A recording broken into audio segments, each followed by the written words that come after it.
Nah, khusus untuk undian gratis berhadiah setelah mendapat izin, kemudian mereka menyelenggarakan 10% dari hadiah yang diberikan secara gratis itu harus di-store ke Kementerian Sosial.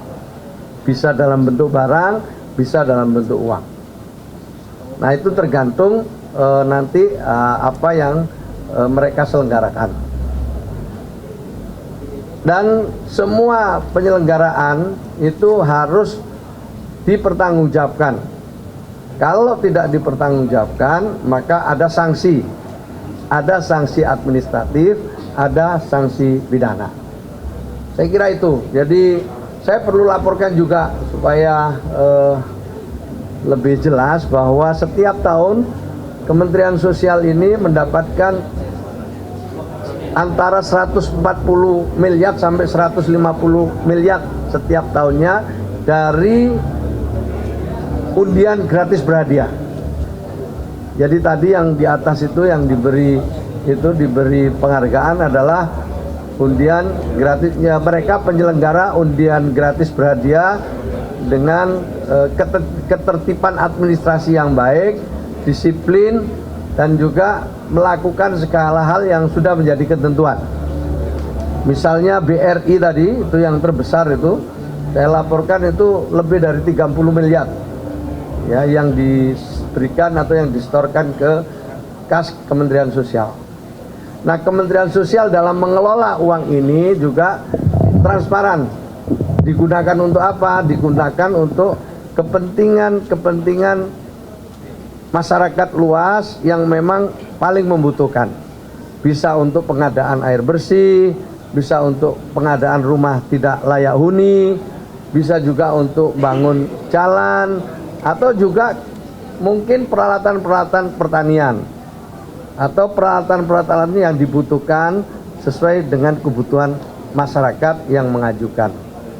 Nah, nanti memang ada mekanisme juga untuk mengajukannya itu, kemudian ada asesmen, setelah melalui proses asesmen baru nanti disetujui.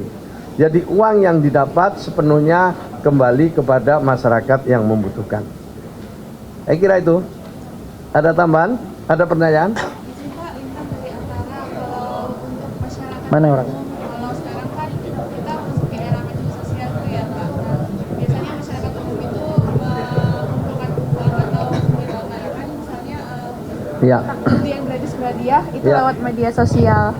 Nah, kalau untuk masyarakat umum yang melakukan itu, apakah juga harus melalui izin seperti itu Pak Menteri, atau mereka punya persyaratan khusus untuk mengunduh aplikasi, atau bagaimana untuk masyarakat umum? Maksudnya ini yang undian gratis berhadiah? Ya, maupun untuk pengumpulan uang kan biasanya mereka lewat medsos gitu. Satu-satu ya, biar karena ada bedanya, ada yang sama, ada bedanya. Siap, terima kasih. Untuk undian gratis berhadiah, siapapun lah yang menyelenggarakan undian gratis berhadiah, itu baik perusahaan atau yayasan atau masyarakat luas, penyelenggaranya harus memberikan 10% dari nilai undian gratis itu. Kalau nilainya misalnya 100.000, ya 10.000 rupiah harus disetorkan ke Kementerian Sosial. Kira-kira begitu ya Bu, kalau nggak salah, betul ya? Jadi Pak, 10% pertimbangannya apa Pak? Kenapa 10%? Nah, saya udah ada ini, saya waktu di sini udah ada aturannya itu.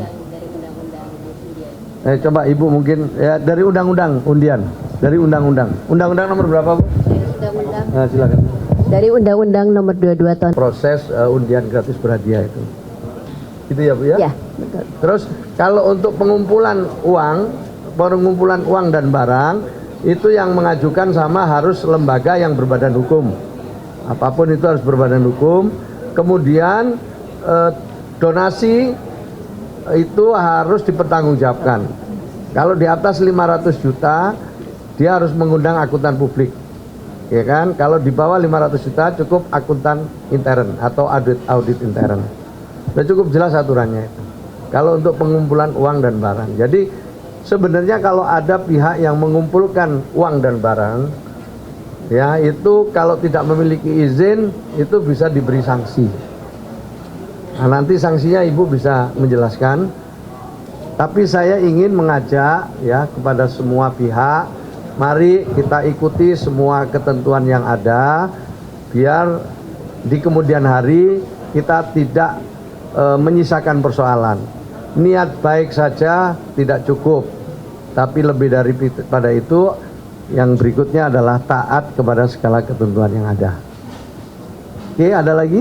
Cukup? Pak, untuk statement Pak Menteri terakhir kan kalau ada misalkan stakeholder yang ingin memberikan bantuan sosial agar melakukan ke Kemensos akan diberikan ke tujuan yang tepat sasaran Pak Menteri. Itu himbauan. Jadi himbauan ya, sekali lagi ini sifatnya himbauan bagi yang Bapak Ibu sekalian penyelenggara bantuan penyelenggara pengumpulan uang dan barang, itu tentu dia bisa melakukan apa saja sesuai peruntukannya ya. Tapi kalau mau dengan Kementerian Sosial, kami akan menyediakan data dan sasaran yang bisa diintervensi oleh para penyelenggara pengumpulan uang dan barang. Nah, jadi silakan untuk diintervensi. Kalau ini sifatnya saran, himbauan, gitu, tidak wajib, gitu. Tapi ada range-nya nggak sih Bu? Atau semua nilai atau nominal harus dilaporkan gitu? Ya ada range-nya misalnya berapa juta atau berapa gitu? Ya, 500 juta ke atas dilaporkan, 500 juta ke bawah juga harus dilaporkan. Setiap 3 bulan. Jadi izin yang kita keluarkan itu hanya 3 bulan. Setelah 3 bulan diperbarui. Setiap 3 bulan diperbarui. Pak Menteri, ini untuk pengurusan izin ini dipungut biaya, terus Gratis. gratis. Gratis. Terus untuk pengawasannya agar tidak terjadi tindak pidana korupsi gimana nih Pak? Ya, tentu kalau kami penggunaan uangnya yang kami terima itu tentu ada pemeriksaan baik BPK, BPKP maupun juga pengawasan internal kami lewat Irjen. Pasti diperiksa dan harus bisa kita pertanggungjawabkan apa yang kita kelola itu. Nah, bagi masyarakat luas tentu pertanggungjawabannya adalah kepada publik, kepada masyarakat, karena mereka mengumpulkan dana atau uang dari masyarakat. Nah, yang berikutnya secara administratif, apa yang didapat dan penggunaannya itu seperti apa, itu dilaporkan juga secara tertulis kepada Kementerian Sosial. Ketentuannya seperti itu.